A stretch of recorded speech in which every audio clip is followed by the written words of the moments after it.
You die on a Tuesday. By the end of that same week, the bank has locked the account tight, and the person you leave behind, your husband, your wife, your son or daughter, cannot pull out a single pound to keep the lights on, or even to pay for the funeral. That is the whole thing in one breath. When a sole account holder dies in this country, the moment the bank is told, that account freezes solid. The standing orders stop. The direct debits stop. The rent, the gas, the council tax, the television package, all of it grinds to a halt while your family stands at the counter with empty hands. I learned this the hard way, and I have never forgotten it. I was sitting in a branch just off the high street with my friend Margaret, 3 days after we lost her Ken, and I watched the young cashier quietly turn her screen away and say, "I'm sorry, love. The account's been frozen." Margaret had 41 years with that man, and in that moment she couldn't get £20 out for the taxi home. So stay with me, because there is one free form, and I am going to name the exact service and the exact law that sits behind it before we finish, that changes the entire picture. There is a threshold written into an Act of Parliament from 1965 that almost nobody ever mentions to ordinary people. And if you are sitting there thinking none of this touches you because your savings are small, or because it's only a bit of state pension going into that account I am telling you now, this part is aimed straight at you. Let me take you back into that branch, because at first I thought what happened to Margaret was a mistake. I honestly did.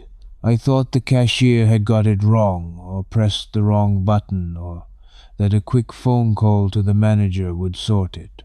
It was not a mistake. It was the system working exactly the way it is designed to work, and that is what frightened me enough to start digging.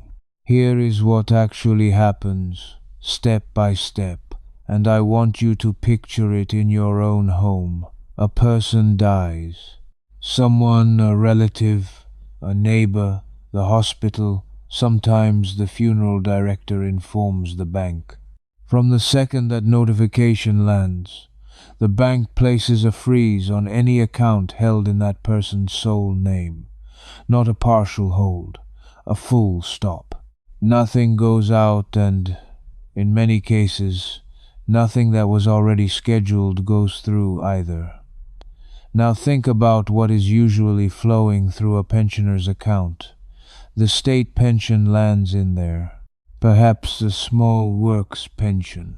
Out of it go the direct debits that keep a household alive, the energy bill, the water, the broadband, the insurance, the funeral plan installment. When that account locks, every one of those payments can bounce, and the cruel part is the timing. The freeze happens in the very same days, when your family is trying to arrange a funeral, a service that in this country now costs, on average, well over £4,000 before you have even paid for flowers or a headstone. So the survivor is grieving, the bills are still arriving, the undertaker needs paying, and the one pot of money that could cover it all has just been sealed shut by the bank. That is the trap. And for weeks I could not work out one simple thing. If the money clearly belongs to the family, why on earth is it locked away from them at the worst possible moment? That question is what pulled me deeper, because the answer is not as innocent as I first assumed. Let me give you the first real clue, and this is where the word soul becomes the most important word in the whole story. The freeze I have just described applies to accounts held in one person's name only, a sole account. And this is the detail that catches so many older couples out because of how their banking was set up decades ago, back when one person in the marriage dealt with the money. I want you to check something for me today, before this video is even finished. Whose name is actually on the account your household lives out of? Because in an awful lot of homes, especially among people my age and older, the main current account is in the husband's name alone, or the wife's name alone, and the other partner simply uses a card off it. On paper, only one of them owns that money. And the day that one person dies, the law does not see a couple. It sees a single dead account holder and a frozen balance. Now here is the flip side, and this is the first piece of protection I want to hand you right now, early, so that even if you had to switch me off in the next minute, you would leave with something useful. Money held in a genuine joint account is treated completely differently, under a long-standing principle called the right of survivorship. When one holder of a joint account dies, the money in that account passes automatically and immediately to the surviving holder. It does not freeze. It does not wait for probate. It does not sit in limbo. The survivor keeps full access from day one. Read that back to yourself, because it is the difference between Margaret standing at that counter with nothing and Margaret walking out with the electricity paid. A sole account locks. A properly held joint account, in most ordinary cases, keeps flowing to the person left behind.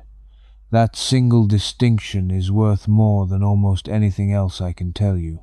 But, and this is where it stopped being a simple tip and started becoming an investigation, I realized the joint account trick only helps couples, and it only helps if you have set it up long before you need it. It does nothing for the millions of people who live alone. It does nothing for the widow who never got round to changing the account after her husband passed. And it does nothing if the family has been kept in the dark about how any of this works. So I kept pulling the thread, and the next thing I found was written into law over 50 years ago. There is an Act of Parliament called the Administration of Estates Small Payments Act, and it dates all the way back to 1965. I had never heard of it. Most people I have spoken to have never heard of it. And yet it sits there quietly deciding whether your grieving family can get their hands on your money without going through a long, expensive legal process. Here is what it does. Normally, to release the money from a dead person's sole account, the family needs a legal document called a grant of probate, or letters of administration if there was no will. Getting that grant takes time, often many weeks, and in bad periods it is stretched to several months. Until it arrives, the bank can insist the account stays locked. But that 1965 Act allows certain institutions to release money without any grant of probate at all, up to a set limit, a threshold that for many organizations sits at around £5,000. Now, notice the word allows. The law permits the release. It does not force it. Each bank and building society sets its own limit for how much it will hand over without probate, and some will release far more than £5,000, while others cling to a lower figure. But almost nobody at the counter volunteers this to you. The family assumes everything is locked until probate, because that is what they are usually told, when in truth, a phone call and the right paperwork could unlock several £1,000s straight away for a funeral and immediate bills. And that was the moment my stomach turned over, because I started asking the obvious question. If there is a law from 1965 that lets money out quickly, and a joint account that never freezes at all, then why is the default experience for so many families a locked door and a long wait? Who actually benefits while all that money sits frozen? Let me show you what I found, because this is where it goes from sad to something closer to a scandal. While an account is frozen and the family is waiting for probate, the money does not vanish, but it does not sit there doing nothing for your family either. It sits with the bank, across the whole country. At any given moment, there are billions of pounds resting inside frozen and inactive accounts belonging to people who have died. That money is on the bank's books. It is part of what the bank holds, lends against, and earns from. Every extra week that families are kept confused, uncertain, and waiting is another week that money stays exactly where the institution wants it, with them, not with you, and it gets sharper than that. If an account is left untouched for long enough, and after a bereavement, accounts often are, because nobody in the family even knows they exist, it can eventually be classed as dormant. In the United Kingdom, there is something called the Dormant Assets Scheme. When a bank account has had no activity for 15 years and the owner cannot be traced, the money can be moved out of the bank and into that central scheme. The rules say the rightful owner or their family can still reclaim it at any time. That protection is real, and it is important. But think about how many families never even know the account was there to reclaim. Money that a hard-working pensioner saved their whole life, quietly slipping away from the very people it was meant for, simply because nobody was ever told plainly how the system works. So no, the confusion is not an accident that hurts nobody. Delay and silence have a direction to them. The longer families are kept in the dark, the longer that money stays out of their reach, and the better it is for everyone except the family who earned it. Now I need to turn and speak directly to one person watching this, because I can almost hear you. You are thinking, this is all very well, but it doesn't apply to me. I've barely got anything in the bank. It's only my pension going in and straight back out. There's nothing to freeze, nothing worth the fuss. I want you to stay right here, because this next part matters more for you than for anyone with a fat savings pot. This section is for you especially.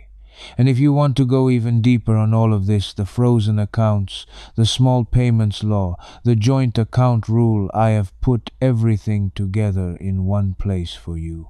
I wrote 3 books on exactly these subjects: Pension Alert, Beyond the Basics, and Pension Proof.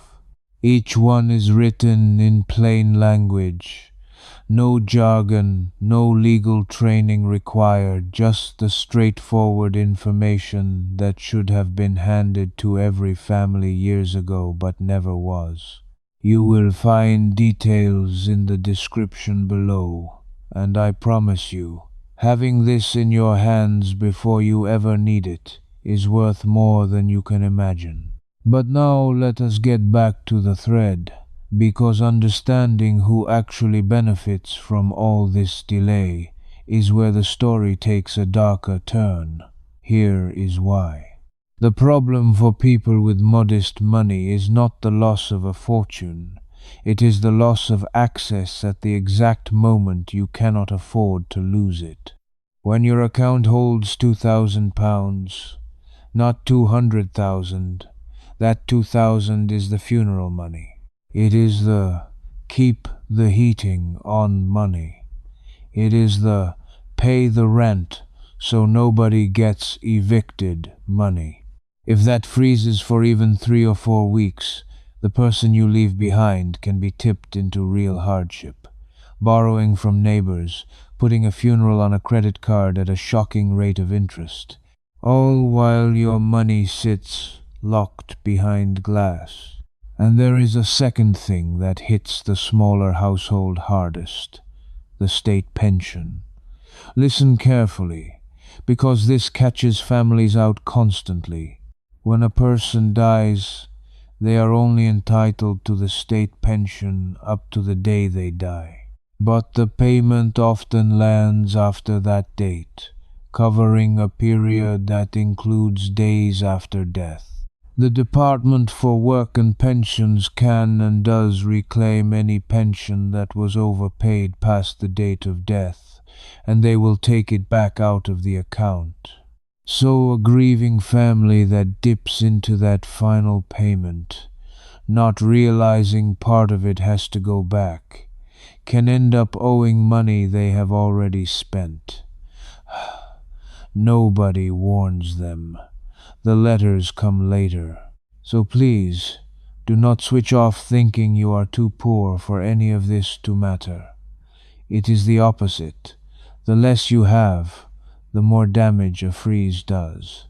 And the good news is that the one free action I am building up to costs you nothing and works just as well whether your account holds £200 or 200,000. Before I get to that, let me hand you a piece of protection you can use straight away for the pension problem, because it takes the fear out of it. There is a free government service called Tell Us Once. When someone dies, instead of ringing round every government department separately, you report the death a single time, and Tell Us Once passes the news on for you to the Department for Work and Pensions, to His Majesty's Revenue and Customs, to the Passport Office, to the driving license people at the DVLA, and to the local council. You are given a unique reference number by the registrar when you register the death, and you use that to access the service either online or by phone. It means the pension is stopped cleanly and correctly, so the overpayment nightmare does not spiral. It is free. Most people are never told it exists until they stumble on it in their grief. But Tell Us Once handles the government side. It does not touch your bank. And that gap, the gap between the government knowing and the banks knowing, is exactly where I found the thing I most wanted to bring you. This is the piece that made me sit back in my chair. Because here is what happens without it. When someone dies, the family has to contact every single bank, building society, and credit card company separately. Different phone numbers, different forms, different departments, each one asking for the death certificate, each one putting the family on hold, each one restarting the grief all over again. Margaret told me she made the same wretched phone call 11 times. 11.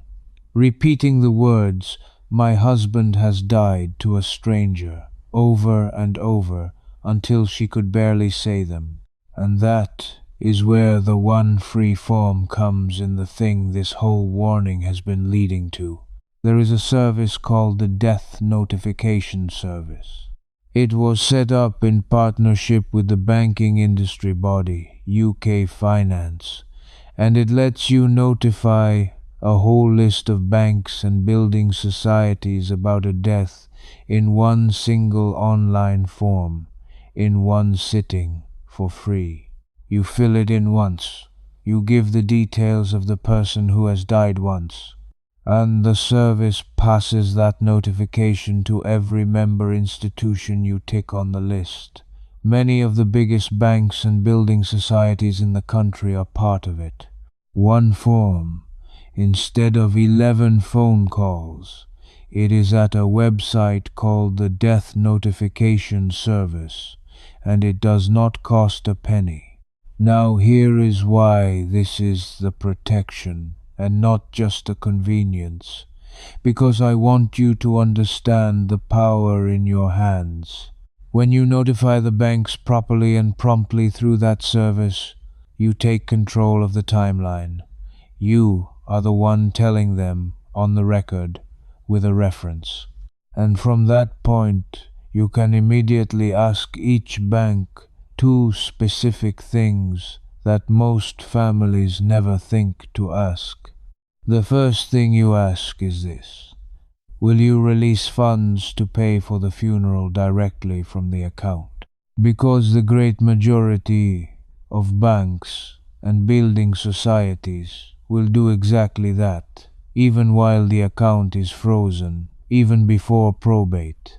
You send them the funeral invoice made out from the funeral director, and they pay it straight from the deceased person's account to the funeral home. The family does not have to find thousands of pounds of their own money and wait to be reimbursed. The money that was always meant for this comes out for this. But they usually only do it if you ask and hand them the invoice. The second thing you ask is this: what is your limit for releasing the balance without a grant of probate? And here is where you bring in that 1965 Act. Because if the balance is under their threshold, often around £5,000, sometimes a good deal more, many will release the whole lot to the next of kin with nothing more than the death certificate, a completed form and proof of who you are. No solicitor, no court, no hundreds of pounds in fees. That is not a favor they are doing you. That is a power written into law more than half a century ago that they simply do not advertise. So picture the difference. The version nobody tells you about: 11 phone calls, an account frozen for weeks, a funeral put on a credit card, a family too proud and too heartbroken to ask, and a pension overpayment they get chased for months later. And the version you now know: one free online notification, a funeral bill paid straight from the account, up to several £1,000s released without probate under a 1965 Act. The pension stopped cleanly through Tell Us Once. And for couples, a joint account that never froze in the first place because you sorted it out in good time. That is the whole map. And now I am going to give you the single most powerful move on it. The one free form you complete while you are still here, so that none of this ever falls on the people you love as a shock. Go into your bank, or ring them, or do it online, and ask to convert your main sole account into a joint account with the person you would want protected, your spouse, your partner, in some family situations, a trusted, grown-up child. It is a straightforward mandate form. It is free. And the moment it is done, that money is protected by the right of survivorship I told you about earlier. It will pass straight to the survivor the day you die, with no freeze, no probate, no locked door, no cashier turning the screen away. That is the form the title promised you. That is the one that stops the account from locking the person you love out of their own life. And if a joint account genuinely is not right for you, if you live alone, or your affairs are more complicated, then the free protective step is this instead. Write down plainly on one sheet of paper every account you hold, which bank, roughly what is in it, and where the death certificate and will can be found. Tell the person who will have to sort your affairs that the death notification service exists, that Tell Us Once exists, and that the 1965 Act lets banks release money under their threshold without probate, because half the harm here is not the law. It is the silence. It is families who never knew what they were allowed to ask for. I keep thinking about Margaret at that counter, and how different that afternoon would have been if just one person, years earlier, had sat her and Ken down and explained these few simple things. Nobody did. That is why I am doing it for you now. You do not have to be caught the way she was. You do not have to leave the people you love standing in a bank, grieving and powerless, while the money you worked your whole life to save sits frozen on the wrong side of the glass. You just reclaimed something today. You reclaimed the certainty that when your time comes, the door stays open for the people you leave behind, that they can pay for a decent send-off, keep the heating on, and get on with grieving instead of begging. That is not a small thing.